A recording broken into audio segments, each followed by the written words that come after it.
Molweni, Sanbonani, Goeiemiddag, Melang, Namaste.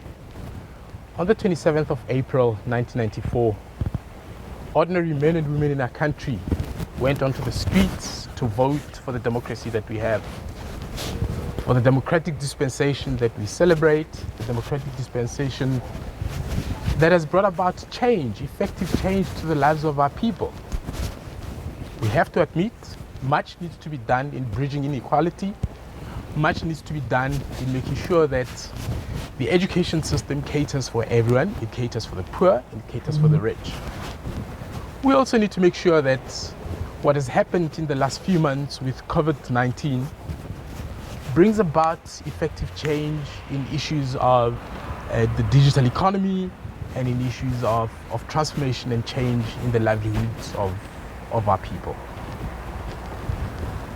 I want to call upon the Adrian community to celebrate the 27th of April, to celebrate today, because it's an important date in our country. It's a date that marks, that gives our people the right to franchise, the right to choose their government, and the right to make decisions that will effectively change their lives. Many countries in the African continent and in the global south are not having that. They're faced with dictatorships, they're faced with oppressive governments that do not allow the right to franchise.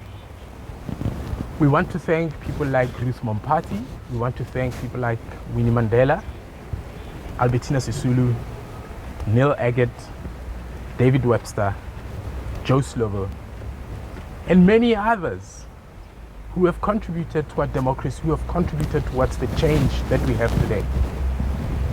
As Adrians, we are quite conscious of our role in bringing about this change, not only in Grahamstown, not only in South Africa, but in the global south.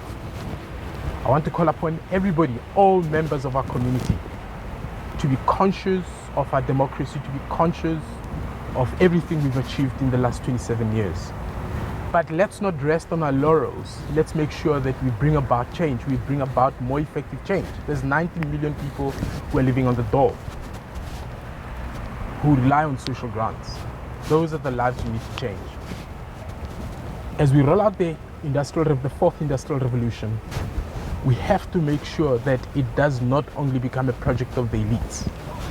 It becomes a project of the 60 million people who live in South Africa. In those words, I really want to encourage you to have a wonderful, wonderful, blessed Freedom Day. God bless Africa, God bless our continent, and God bless our people.